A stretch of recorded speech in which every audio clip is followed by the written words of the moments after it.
Today, I would like to do a session to combine everything that we have been looking at in the last few sessions. We looked at the wheel of consent and how to use it to create safety and to find your edges. And then we talked about attachment styles, the avoidant, the anxious, the secure, and the disorganized is a mix of anxious avoidant. And then we talk about internal family systems, no bad parts, about the book and how that works and how you can use that methodology to dive into attachment styles, to dive into anytime you're noticing that a part of yourself is showing up. And then we also looked at how executive functioning skills are used in all of these methodologies to make it practical, to bring it to the present moment and to bring it to your nervous system in that specific moment with what's specifically happening then. So today's session is all about just creating space to unfold more of these things, maybe answer questions, maybe look at specific examples that you may bring if you are willing to share. So this is all for you today. I don't have a specific agenda that I want to follow. So this is to be in service. This is to try and dive deeper into whatever is needed in the moment today. So I open the floor to maybe questions. I open the floor to maybe things that you may need or want to dive deeper into. And if you are willing to share any specifics of your life, any specific situations that you would like to look at, we can maybe have a mini session and see how we can use these methodologies to help you find different angles to guide you differently maybe about what you are doing now. So yeah, that's my intention for today's session. Hi, Elena, welcome. So anything that you guys would like to talk about, any questions that you may have, any realizations that you have had since the last sessions, any reactions that you have noticed about these methodologies or the content that I shared, anything is helpful to help you keep going in your journey. Sometimes noticing that, wow, I am feeling really angry about this, or I'm feeling a lot of resistance about doing this, or that methodology doesn't really resonate with me. Any of those things is already a nice entry point for you to kind of dive deeper and understand yourself better. So yeah, I'm opening the space for you.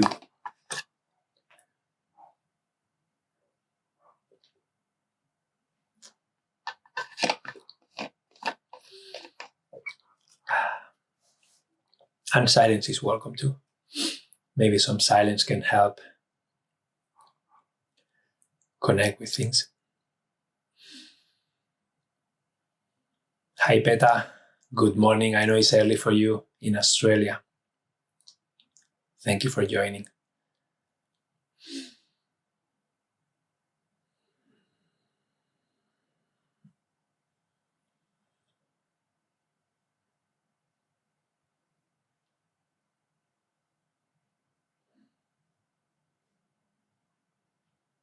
I'm curious to know how does silence make you feel?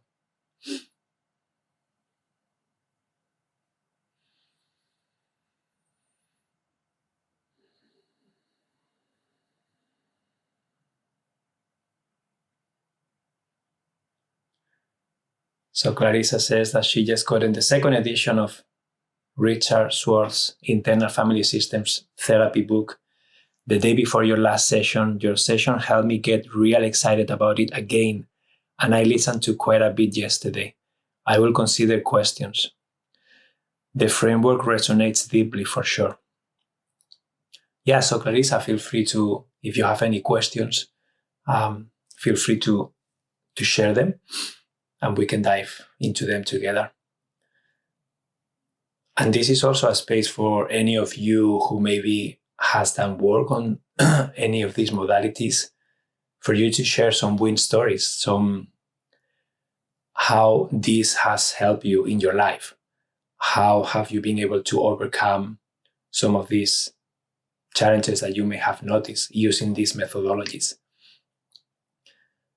And I did share some of my examples in my own life. I share how the wheel of consent is helping me and my partner create safety and find different ways of relating and different ways of asking for what we want, and opportunities to create the boundaries that we need. And then attachment styles, it's been really helpful to really understand our tendencies and how we show up in the different scenarios, and then to really recognize what we need to work on, what we need to become aware of. And the internal family systems is really helping me see myself and see my partner and see the people around me as a collective of parts that are trying to express themselves, and then getting curious about each of them, what they need, what they are trying to do, is really helpful to really honor them and bring all the C's that we talk about, right? Like clarity, confidence, curiosity, connectedness, the way for you to know if you are connected with your true self or not, or a part is taking over. And then the executive functioning skills, they all help you really put all of this into practice with metacognition, your ability to reflect, your ability to really look at reality from different angles, emotional self-regulation, your ability to be calm, to be self-regulated, to be present. When you are self-regulated, you can be curious and you can be confident, impulse control. So very interesting stuff. So Becca says, do we call on the parts when in a challenging situation, or do we get in touch with them when we wake up in the morning? So Becca, there is not a right or wrong approach here. You can connect with them anytime you want. Ideally, you are going to be connected with your true self. And the way for you to know that is to go through the C's that we talked about. Are you able to be calm? Are you able to be connected? Are you able to be curious? Are you able to be confident? Are you able to be courageous? Are you able to be creative? So if you are able to do all those things, you can connect with those parts anytime throughout the day. And you will notice that if you listen to some of the interviews with the author of the book, and then you listen to some of the sessions that he has done with other people, you will notice that it just doesn't take a lot of time. We're talking about a few minutes. It's enough to do pretty much a whole session. Of course, every person is going to be different. Of course, each part is going to have different burdens attached to it, different behaviors attached to it. So you have to be the judge. You connecting with your core self, with your true self, that is going to help you know when is the good time to do that. Is there anything standing on your way? And that thing standing on your way, it's a part already. It's a part of yourself that is talking. So that's already how you get started. So yeah, you can do it anywhere you want. You can do it in the morning. You can do it at night. You can do it throughout your day. Sometimes if you are in a challenging situation and you are maybe feeling triggered or agitated, it will be great if you could have the capacity to do it in that moment. But sometimes the truth is that we are too emotionally attached. We are too triggered. Maybe we are not seeing things with a wide lens anymore. We are very reacting to the situation rather than observing the situation. So that's why, for example, practicing metacognition, that executive functioning skill that allows you to detach, allows you to pause, it allows you to observe, become the observer of the situation rather than the main actor in the situation. That can be helpful for you to recognize what's happening. Did I answer your question?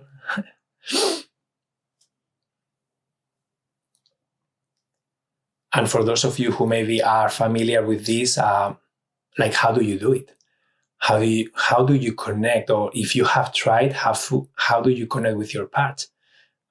What is your routine or your method? So Clarissa says, I'm curious, when asking parts questions, what can we do if they don't have immediate or clear answers? Sometimes it feels like there is a block in the way, and it takes a while for it to bubble to the surface of my awareness. I wonder about this part that seems to avoid this honesty with myself. Clarissa, I think that this is a clear example of you trying to connect with a part that maybe is exiled, maybe is deep, and then you meeting a protector, a manager part that is trying to prevent you from getting to the actual part that you want to have a conversation with. And this is something that you will see in the sessions that Richard does with other people. You will notice that the people will connect with a specific part or a specific scenario in their lives. They will try to reach out for that part and have a conversation, and something else is going to show up in the form of resistance, in the form, as you say, of that part seems to avoid. So there is a part that is showing up that is trying to avoid you connecting with the other part that you were trying to have a conversation with. So now you need to have a conversation with that manager, with that part that is protecting, so that you can gain access to the deeper part of yourself. And the way you do this is by inviting that part that is showing up, asking questions to that part, being curious about that part. Why are you avoiding? Why aren't you letting me have a conversation with the part that I wanted to access? What are you afraid of is going to happen if I reach to that part and I have a conversation? What are you afraid is going to happen? What are you protecting that part from? And then you keep going until you make a deal. Basically, you make a deal with that part, and then you invite that avoidant part to go into a waiting room. Richard calls it a waiting room or somewhere else. But that part needs to grant you access to the deeper part. And normally, when we talk about internal family systems, we talk about the part of you that is exiled. That is a part of you that you exiled. Basically, it's not accessible. It was too painful. It wasn't accepted. There was trauma, and you buried that part. You exiled it. And then that part is maybe here on this level. And then in here, you may have protector, managers, parts that are going to manage and control your safety by not letting you access this part. Because if this part gets out, something bad is going to happen according to that protector. And then if you sometimes try to reach to this part and the protector, the manager is here, you may have a conversation with there. Sometimes if it's too intense, then there is another part that is called the firefighter. And that is the part that is going to impulsively react and do something to avoid that pain from happening. So that's why you are going to need to have a conversation with whoever is showing up in the moment. Okay? This is going to be different on each situation, but just stay curious. Create space for whoever is showing up. Create space for that part of yourself to speak, to express. And then your job is to validate. It makes sense that you want to avoid. I can see how you have kept me safe all these years. I see how you avoiding this it has helped you in the past to stay safe. But how does it feel if we do this differently now? How old do you think I am now? And then the part is going to tell you 6, 8, 4. And then you have to tell them, no, I am 30, I am 40, I am already an adult. And I have more access to strategies. I have more energy. I have more capacity to deal with this situation differently. So how does it feel if we try together to do something different here that is not so excruciatingly painful? So this is one example of you having a conversation and you honoring these parts that are showing up. So Clarissa, did I answer your question? Would you like to explore some of these together? And it is okay if you don't get immediate answers. Sometimes things take time. That's why the author of the book, Richard, when he's doing a session, he always asks, what is the part of yourself that is the most activated right now? Or what is an area in your life where you are struggling the most? And that is the entry point for you to look at a situation. What we are trying to do here is we are trying to, from everything in our lives, we are trying to bring a very clear focus into something very concrete and specific. Because the more concrete and specific you can be, the easier it's going to be for you to then start untangling what's going on in that specific moment. And when you can become aware of what's happening in that specific moment, that is when you are going to know what to ask. That is when you are going to know what you can do next time when this happens. That's when you are going to discover new coping strategies, new ways of dealing with this situation. And that is when you are going to be able to bring back that part of yourself that is exiled in a way that can be integrated. And then you are going to calm the protector parts that are trying to protect that part. You are going to alleviate the firefighters, and they won't need to show up and self-sabotage or binge eat or do whatever they are doing right now. And that is how you will heal that part of yourself. I hope this makes sense. Yes, that makes a lot of sense. Thank you. I also seem to have problems maintaining the visualization of a part. I seem to get confused, and maybe that is also a protector of some sort. Would journaling a description of it be helpful? Clarissa, yes and yes. Absolutely. If you are having problems, maybe maintaining that visualization, what's happening here is that maybe maintaining the visualization of you trying to connect with that part. In the past, it was too painful, something bad happened, and most likely there is a part that an alarm goes off, right? There is a protector part that is in there, a manager, and the manager is going to realize, oh, this person is trying to connect with that part, and when we did it last time, it was a disaster, so I'm going to do something. I need to control this, to manage this, so that the pain doesn't come up again. So that's what you are encountering there. So yes, journaling can be helpful, and the author of the book talks about the importance of understanding the internal family systems in you. So basically what this means is when you are digging deeper, trying to connect with a part, and then you realize, oh, there is this part that is avoidant coming up, and then there is this part that is preventing me from staying focused in here. So all those parts have a relationship with each other.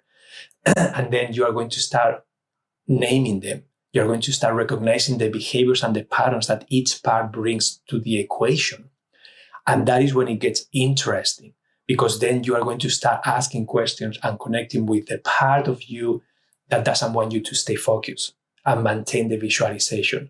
And then you're going to connect the part of you that is trying to avoid you going there.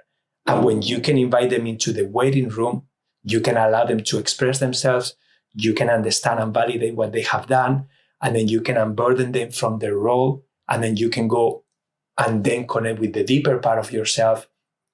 That is when the healing happens and when the integration happens. Okay, so yes, absolutely. Journaling can be very helpful. Making a map of how these parts are connected can be very helpful. Drawing, maybe you draw something, and maybe the part that you are trying to connect, it's at the bottom, and then you start just drawing circles, and each circle it's a part, and inside of each circle you can write down keywords. Oh, this part is avoidant. Oh, this part is angry. This part doesn't want me to connect with this part of myself. This part told me that they were 4 years old. This part told me that my father did this to me and I learned that I wasn't worthy of that, or whatever is coming for you.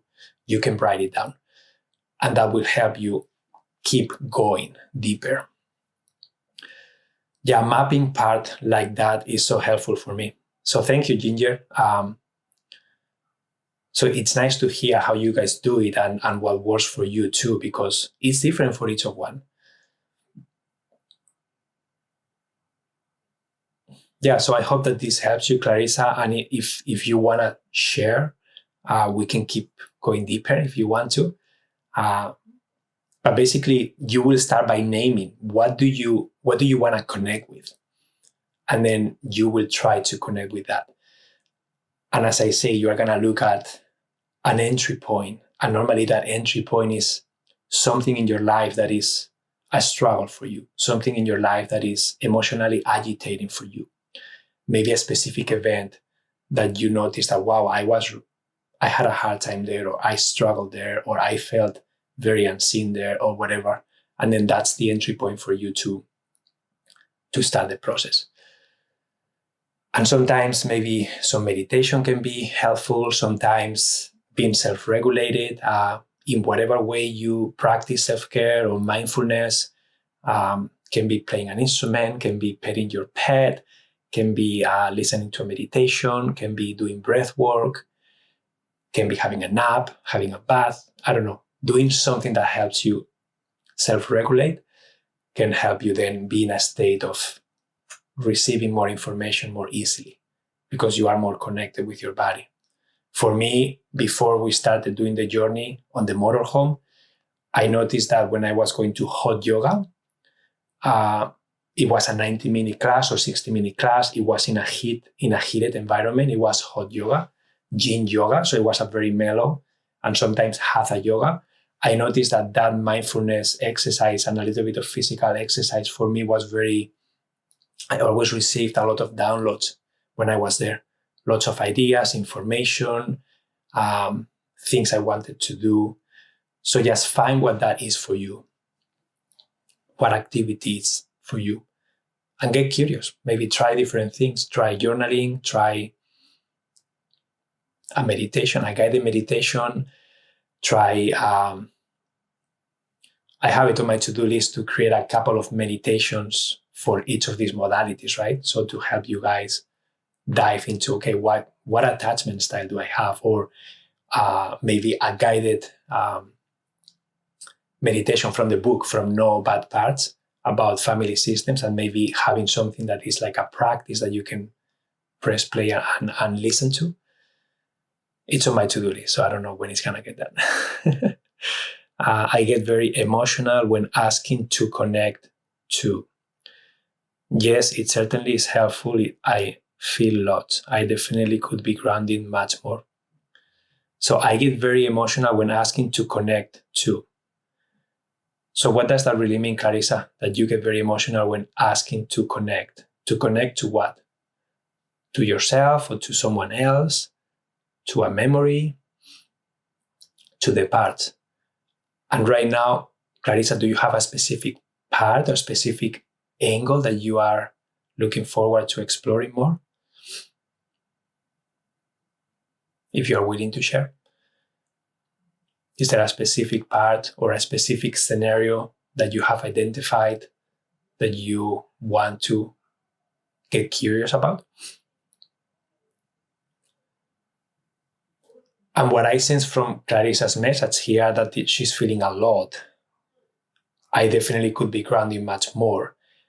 It's normal. And especially for those of us who are in the healing journey, we have waves, right? Sometimes we are doing great. We are just managing, just doing enough, and then healing enough, but it's not too overwhelming. And then sometimes we open a can of worms and a lot of stuff comes up that we have to do something about. And it's just like, whoa, this is a lot. Part of this is about my relationship. Part of this is about my work. Part of this. And then it becomes very overwhelming. And then our nervous system feels that overwhelm. And then if we don't have a way to ground, a way to be mindful, a way to get back to connected to our core true self, it's going to be very difficult to connect because we are not going to have the clarity. We are not going to have the sensitivity. And we are going to have an overload of emotions and information. And when that happens, it's very difficult to do the work. It's very difficult to stay present. And this is the same, like I was having a chat with a friend on the phone this morning. We connect every once a month. And then we are on similar journeys, especially in partnerships, right? We're trying to do kind of similar strategies with our partners and learning and healing. And one of the things that came up is that it's like our partners are portals for us to be able to access healing opportunities. But sometimes when we open a portal, it's just like, and we are like, oh my God, what do I do with all this stuff? And then that's when we have to ground, and that's when we have to start pulling things apart and just maybe shut the can a little bit and then kind of do the work, and then maybe come back to the can, open it a little bit more, and then letting it. And then hopefully we have more capacity, more awareness, more tools. But then there are phases where we can have a lot of capacity and energy, and then some phases where I'm just doing my best and I'm overwhelmed already, so I can't take any more right now. Yeah. So Clarissa says, just in general, honestly, there have been many blocks for very long. The confusion, the lack of answers coming, the emotions. It feels very emotional just starting to ask the questions, very surface level, like I am opening a can of worms. Yeah, Clarissa, that's what I am sensing. I am sensing that you are on the surface, and then every time you open something, there is so much in there that you just, parts of yourself, as you mentioned, one part is avoiding, you even opening that. Another part of yourself, if you can open that and look, the other part is kind of, no, don't look at that too much because it's going to be too painful and you're not going to be able to do anything with that. And then it's self-sabotaging you to stop looking. So you are already doing the work. You are already noticing, wow, part of me wants to look at that. A part of me wants to open that can of worms.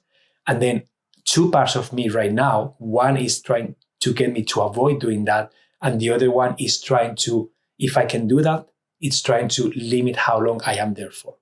So right now you have that map, right? But you don't know what's underneath. So far, I don't have the clarity about what is it that you are trying to look at underneath. And that's okay. Maybe right now is not, you don't have that clarity yet. But I promise you that as you do this work, as you ground yourself, as you keep exploring and finding your edge, and then building capacity to be able to be further and be present, and don't collapse and don't feel too overwhelmed to just shut down. You keep building that capacity slowly, and then you're going to be able to avoid less. You're going to be able to stay focused more with that vision, with that presence that you are trying to create with whatever is coming up at you. And then hopefully you will be able to stay there longer and longer the more you practice. But it's very normal to feel that way. It's very normal to feel overwhelmed and to don't want to open that can of worms, because it is a lot of work. It is painful. Some people choose not to do anything about it, and that is also a choice. But I will say that if you guys are listening to this session and you guys came here, I don't think that that's you. Is it?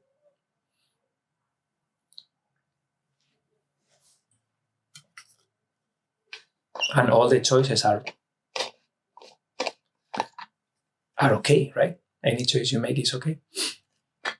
It's always your choice.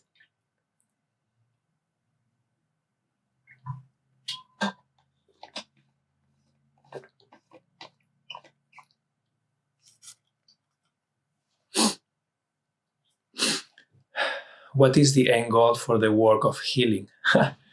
At times, I lose my way when my realizations cause my partner distress. Yeah, that's a very deep question. I'm sure each of you will have a different answer to that question.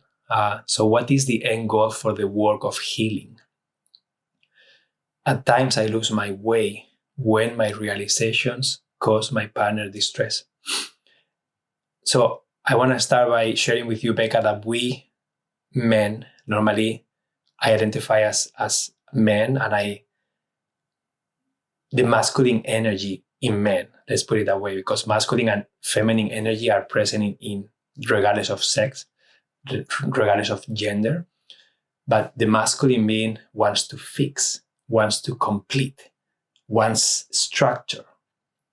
And the end goal for the masculine energy is to blend in the nothingness, to complete everything and then have nothing else to do, no burden. Okay? So that is the masculine pole in all of us, male, female, whatever. So that's the masculine. So of course, for the masculine energy in all of us, having something else to deal with feels like a burden. It is distressful. It is one more thing I have to do. Okay? The feminine energy in all of us just wants to express, just wants love to flow all the time, everywhere, wants connection, wants expression, non-stop expression. And it's all about so for the masculine being, it's all about getting to the destination. And for the feminine energy, it's all about the journey. So how do you balance those two energies? It's very difficult sometimes. That's why in all of us, we will have a part of us that wants to complete, get there, be done, and a part of us that wants to enjoy the journey, wants to smell the roses, wants to never arrive to the destination, see how it feels in here, see how it feels in there, and then floating, right? So we need to balance those two energies between us. And then also we have to manage those energies when we are interacting with another person. So when you are dealing with your partner, that is what's happening, right? If your partner is more masculine, he's going to feel a burden and distress. Something else I have to do. I'm not doing it right. I am wrong, etc. And then what is the end goal of healing? I would like people to team in the chat and see what you guys say. But for me, like, why do we exist? I mean, why are we on earth? Why are we having all of these experiences? Why do we attract partners that are going to trigger us the most? So I was talking with my friend this morning about partners, romantic partners, being able to open portals for us to look through and see parts of ourselves that we wouldn't see alone, that we wouldn't see if we were not in a relationship with that person. So the end goal of this healing is like, well, my partner, then I have to say thank you to my partner for opening all these portals for me to look through and realize things I need to work, things I want to process so that love can flow through freely. So for me, healing means removing any obstacles, any resistance, so that love can flow through me to everyone and I can receive it. And it's just a non-stop circulation because we are all love and connection and we are all one. That is my perspective. That is what I want to believe. And that is what I feel. The more I can open, the more I can love, the more I can eliminate these resistances that I have created throughout my life, the more I feel, the more I can be present, the less I have to fix things, the more present I can be with whatever is and accept it and don't have to do anything about it. So I would like to hear what you guys have to say about that, but that's what's coming up for me right now. And I think this is also an input from your heart, right? Why are you guys here? Why are you guys interested in healing modalities? Why is the world as a whole waking up to personal development, to healing, to yoga, to all these things? Why these conversations are becoming more and more and more normal? Why there are so many millions of people on Insight Timer interested in doing this work? So I think it's because we are here on a journey of getting back to love. And we are here to learn. And we are here to realize ourselves. We are here to... It's a never-ending, progressing, uplifting, enlightening journey that I don't think will never end. But we chose to be here. We chose to come. We chose to take these challenges.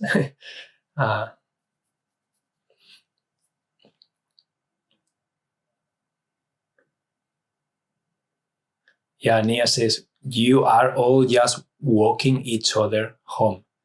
Ramdas, I think. Yeah, that's a beautiful way of putting it, right? We are all walking back to where we came from. Some of us faster, some of us slower, some of us taking that route, some of us taking that route. And yeah, have you realized any fresh insights, tips, or advice for decluttering and organization from your recent experiences? Marjorie, good question. Have you realized any fresh insights, tips, or advice for decluttering and organization from your recent experiences? So Marjorie, this is very interesting. It's a very interesting question because, believe it or not, decluttering, our attachment to things, the way we deal with our physical environment, it's a reflection of what's inside of us. And when I got started doing this work, I had no idea that it will lead me here. I had no idea that it will lead me to helping people heal emotional wounds. Because if you were to talk to me 10 years ago and you will tell me that I will be doing these sessions and talking about these things, I will say, what are you talking about? It doesn't make any sense. But all my experiences, and especially being in the motorhome, and it's just it's very clear to me that we are all healing, and we are healing through decluttering. We are healing through relationships. We are healing through finding our passion work. We are healing through trying to figure out how to create a space that makes us feel well. We are healing through understanding our relationship to money, understanding our relationship to papers and how we organize them. So yeah, there is a very clear connection with blockages that you may have, that I may have, that are creating physical clutter in my life, and how that it's inside of me also as mental and emotional. And if I don't deal with the mental and emotional, and I don't heal that part of myself, I am going to keep manifesting physical clutter because it is a reflection of what's inside of me. So right now, for example, something that is present for me when it comes to disorganization is I feel disorganized in the way I have my offerings in my work. For example, I feel very disorganized. I don't know what I'm doing, but I am also accepting that I am in a transitioning journey. I don't know what I'm going to be doing. Everything in my life right now is completely uncertain. I don't have a home. I don't know where we're going to live. We are traveling in a motorhome, moving all the time. My work it's changing, and I don't know what's going to happen. I don't know what I'm going to be doing. My relationship with my partner has been very rocky and very with lots of conversations about should we separate or should we stay together. So everything in my life is so uncertain. And I think it's challenging me to really accept that everything in life is always changing and evolving. And it's really helping me cultivate my muscle of nothing really matters as much. What really matters is how I show up and what I choose. All the stuff outside of me is just, I don't need to let those things control me. And that is my journey. How can I be happy? How can I be connected? How can I choose love in every moment? Even though apparently, according to my mind, everything outside of me is chaos. How can I create temporary organization that feels good and helps me function in the day-to-day life, but don't let that control me? So for us, going from a home and having a studio and having a backyard office into all fitting in a motorhome, and then trying to figure out how we're going to do our routines here, how we're going to fit everything that we have in this small space, and then now being in a home, house sitting for 2 weeks, and then really taking space and really noticing how this feels, and then now we're going to go back into the motorhome again. All that stuff, yeah, the decluttering aspect of it is managing with the physical belongings is just so, it has a big impact, and at the same time it's irrelevant. I don't know if that makes sense to you or not, but I have to take care of it, and I value being organized, and I value how having systems in place can help make life day-to-day easy and create time for other things. But at the same time, I am trying not to let that control me as much. Same with income. Right now, we don't have income. We don't have sufficient money coming in. We are relying on savings, right? Every month. Part of it, we have some income coming in that we use, but then half of it we have to use from savings. And then those savings are going down, down, down, and eventually they will disappear. And I don't know what's going to happen then. And I have to trust that So what do I want to choose about that? And so many times I choose to be fearful. I choose to be angry. That thing changes my mood. That thing changes the way I show up with my partner, with my daughter, and changes the way I show up in my life, right? And some other times I don't let it affect me as much, and I can be happy and I choose what I want to choose regardless of how much money I have, regardless of not having a home, regardless of the uncertainty of what's happening. So that's my reality now. But when I have been working with clients trying to help them declutter, many times past wounding, relationships that these people have with different parts of themselves is creating the physical clutter. And I share some of these examples in past lives. But for example, I remember working with a person, and then that person, basically after we went to do a session, and it was the first time ever for us, for my partner and I, that we entered the session, and for the first 3 or 4 hours, we didn't do any physical work. We were doing emotional processing, we did some tapping, we sat and did a circle. And by the end of it, what came out is that she wasn't organizing her home because she was rebelling against her dad. And basically what was happening is that this person wanted to say F you to her dad. And the way for her to do that is through keeping a home that is very disorganized. And every time that the dad came into the house, the dad would have a reaction. It was negative, but for her, it was a reaction. It was something. And that was unconsciously what was running her. But she knew that the disorganization was having a very negative impact in her life and in her family life. So this is one example. Okay. Another example of this concrete Marjorie, this decluttering example, was another person we were helping, and the same thing, we were doing the session, and then throughout the session, we had to do several emotional processing, several moments we used tapping. If it was now, I would probably use a little bit of internal family systems, a little bit of attachment theory. So I will mix all of these things to really go to the bottom of it. And for this person, she noticed that she was spreading her things all over the house. So her stuff was everywhere in the house. So we discovered that, again, this organization, this physical cluttering was creating a very negative impact in her marriage, in her family, and in herself. So after doing all this emotional tapping, discovering what was underneath, so we went back to when she was 3 or 4 years old, and then she wasn't allowed to express herself.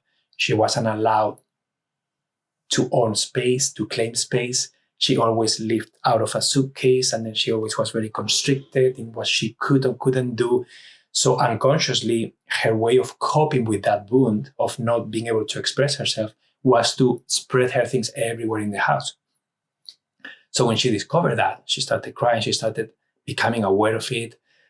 And then she started to be able to process that and to start coping with that differently.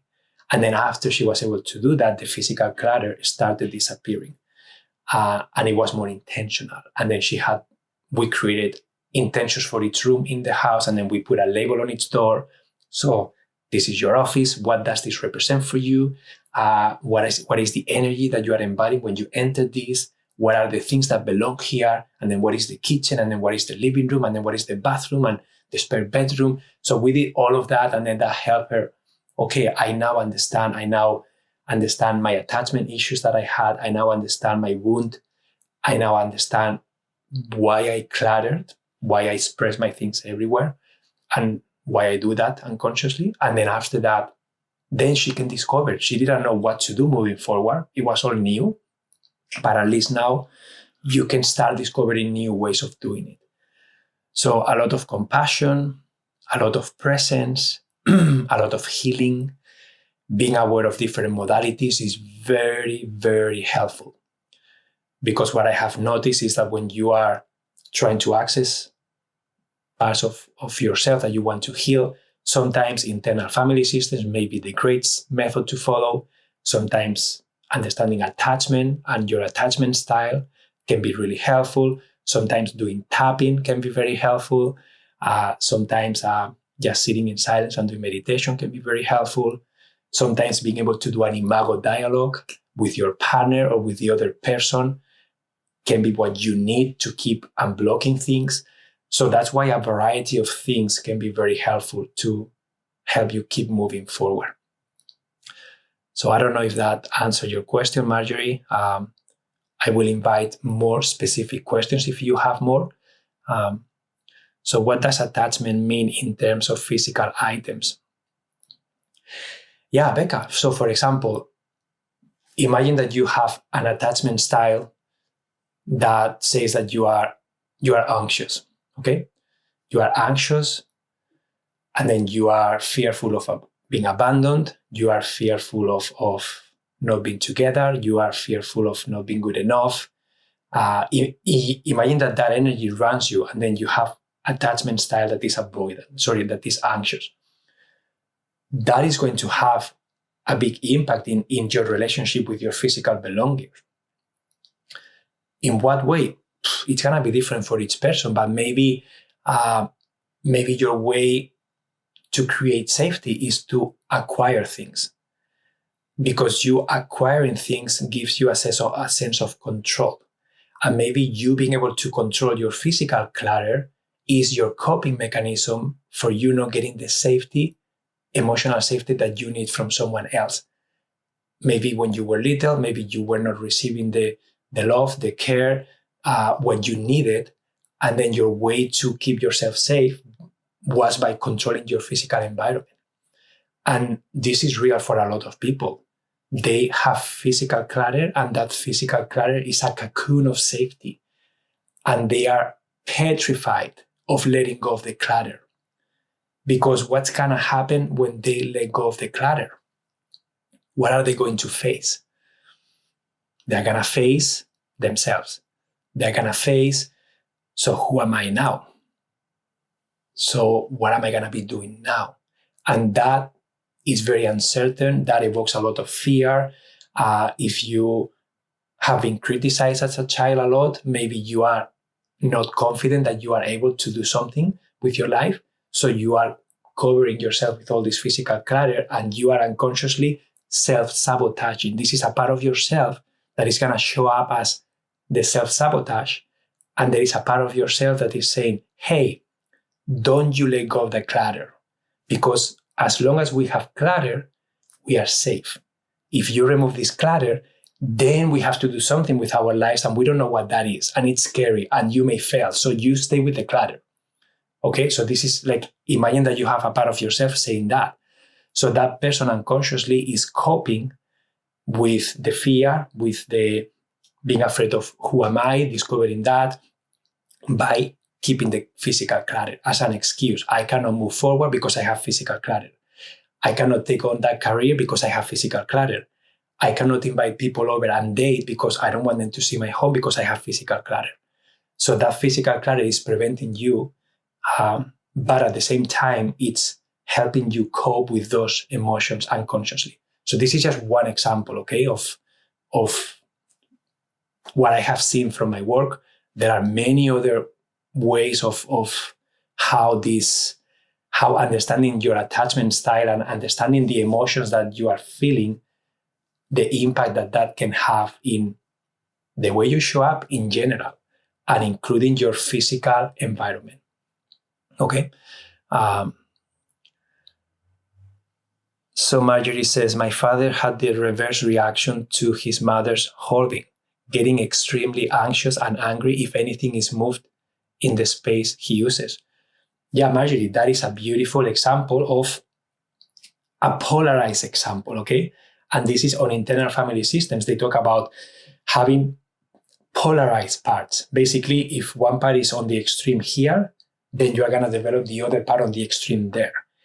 And we all know that anything on the extreme is most likely toxic, okay? It's most likely not what you need. If you are too much or too little of something, you just always want to be balanced, right? You always want to be where you feel well. So I have seen this a lot too, like people who were raised in environments of completely chaos, they become OCD on the opposite. And vice versa. People who were raised on environments that parents were OCD about cleanliness, they say fudge you. I'm going to be the complete opposite just to rebel against you, because that is the emotion that they felt. I felt constrained. I felt limited. I cannot be myself. I don't have space to express who I am. I am not allowed. So I'm going to rebel. And then, again, this is inner child work. This is childhood traumas. Imagine that you are 3-4 years old, and then you are raised in an environment where cleanliness is the most important thing, organization is the most important thing, and then you are not allowed to play, you are not allowed to make a mess, you are not allowed to be loud, you are not allowed to like dress how you like, and then everything is very, very, very particular, right? So what do you learn as a child in that moment? I am not allowed to be who I am. It is not safe to express. I am not allowed. I don't deserve to have physical space. I don't deserve to have an opinion on how I maintain my room or how I play with my toys. And then moving on in your life, that part of yourself. So this is an example of you taking the part of yourself that wants to be independent and express, and then you exile that part. It is not allowed. I put it down there. And then you are going to have parts of yourself stuck in that 3 or 4 year old that are going to manage that. No, don't express because it's unsafe. So anytime you want to express, that part is gonna self-sabotage you and keep you down. And then if you really try hard, the firefighter is gonna come and it's gonna do something radical to stop you. How that shows up is gonna be different. But yeah, it's very relatable, those polarizing examples, especially when it comes to physical environments and how you deal with that. But I think my invitation for all of you is to notice where you are sitting at. Notice, am I too controlling and holding to things too much? Or am I being too drastically controlled by cleanliness and organization to the point that my mood is changing depending how things are? I have to control my partner. I have to control my children. Things need to be done a specific way. So where are you at, right? And then where do you want to be at? And how is this impacting you? So I think that is the invitation for all of you to discover that and to really notice how that shows up in your life. And then hopefully you will find, okay, there are parts of myself, or this is coming from my infancy, there is an attachment style that I learned, or this is coming from me not being able to be self-regulated because no one really modeled what that looks like. So I'm always overwhelmed and activated, and I need to just learn how to just calm down. So that's an entry point for you to get started. Thank you guys so much for your donations, by the way. I'm seeing them. So I relate to everything you are saying. Richie, thank you. Could you share your insight on when OCD standards make it even harder to approach cleaning and decluttering, as the standards are impossible rationally? So, Flor, that is an invitation. That is what I was saying before. And again, I don't like using labels. I don't want you to say, I am an OCD person.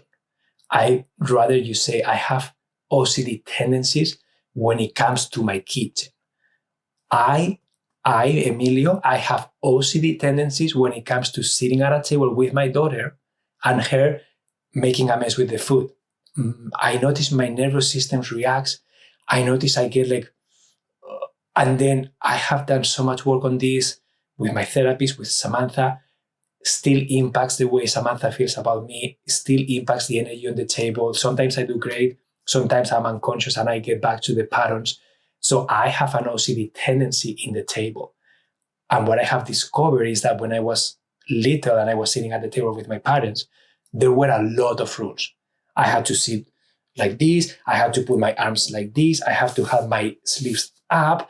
I cannot eat and do this. So there were so many rules that maybe my nervous system contracted. And then when I sit at the table, I'm still doing the same thing. So this is one example of me recognizing an OCD tendency and me working through that, me trying to understand what part of myself is getting constricted. What am I trying to cope with or avoid? What happens if Eva makes a mess? I mean, we just clean it. What's the big deal? But then there is, I am not a good father. There are standards that are not being met. I am failing her. my partner doesn't care about me because she's not doing the same that I think we should be doing here. So it goes deep and deep and deep. And then we have done so many dialogues about this, my partner and I. And this is an example of me trying to recognize, wow, there is a part of me that feels I'm a bad dad. So let's explore that. Wow, there is a part of me that feels not supported by you because we are not a team doing the same thing. You are against me. So I feel like the enemy. And then it is no longer about Eva making a mess on the table. This relates to my attachment style of being anxious, my fear of being abandoned, my fear of not being good enough, my fear of my partner not being supportive of me. So this is just one example of diving deeper and then start discovering labels for those parts, names, tendencies, emotions, behaviors that arise when I feel that way. And then you can name those parts. You can have fun with that. Samantha says, oh, here it comes like, for example, if the part of me that gets constricted when I'm at the table, I can come up with a funny name. And then she can say, here it is. This person is coming out now. How are you doing? Nice to see you again. I want you out of here. Oh, I don't know.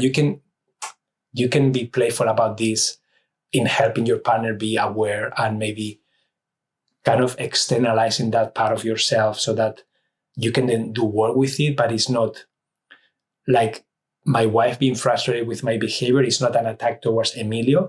It is a complaint about that part of myself that feels that way on the table. And all of a sudden, I feel that I am connected with her, trying to understand that part of myself rather than me fighting against her. Okay, so this is one example of this dynamic showing up for me. So yeah, so this is just one example, Flor, for the OCD. But again, I will really take what is the specific example? What is the specific life situation that you are talking about here? And then I will look at that concrete example, because otherwise it is a generalization. If you want to go deeper, you have to be very specific. Like in my case, it's like, I have a part of me that is OCD when I'm sitting at the table, when I am responsible for Eva, because sometimes Samantha is responsible and then I can relax more because I'm not in charge. But when I am responsible for Eva, I am sitting at the table and I am noticing that she's about to make a mess. That part of myself gets activated. So this is a very clear, specific example of how that unfolds. And then it's easy to look at it from different angles. If I say I am OCD, then it's very difficult for me to, okay, but where, when, with who, what's happening, what is the emotion? So that's the invitation for you to really be curious, be present, and really look at this from a perspective of wanting to learn more about it. Beautiful self-awareness, Emilio. A track about your experience at the table and how you are approaching healing with it. It will be greatly appreciated. A recorded talk doesn't need to be in front of an audience. Yeah, Becca, it's a very specific one, and I'm still struggling with it, and I'm still catch myself. There he is, and I have to keep having conversations about what does it mean. What are you trying to do here? What do you need from me? What are you afraid is going to happen? So yeah, okay, I brought it on my to-do list and see if I can do something. Okay, guys, well, time is up. Thank you so much for your time today. I hope that you gained some ideas on how to combine all these methodologies. I hope that I answered some of your questions. And this is an ongoing work. This is an ongoing practice. So please, if you are interested, I have a circle here on Insight Timer that is called Your Thriving Lifestyle. Feel free to join there. Follow me on Insight Timer or wherever you're listening to. And if you can support me with a donation, as always, you can do so. I will be greatly grateful. And I don't know when the next session is going to be. I am going to go back on the motorhome with my family and we're going to be on the move. So I don't know how the internet situation is going to be, but I would like to hear from you. What are topics that you would like me to cover in the future? You can share them in the circle if you want. or you can send me a message. And I am also opening a few coaching spots, a few free discovery calls if you are interested in exploring how working with me can look like. So feel free to click on my profile link, and I have open like two spaces every day for the next 2 weeks. So if you are interested, feel free to go there and then book your spot, and then let's have a conversation, and hopefully I can point you in the right direction, and maybe we can do work together if it feels right. But there is so much that we can do. I was really meant to wake early and catch you again. Thank you, Emilio, and everyone for such brilliant questions. Yeah, Peta, thank you so much. I honor your capacity to wake up so early. I don't know if I could do that. Okay. Have a wonderful Friday, and I will see you guys in the next session, wherever that happens, okay? Adios.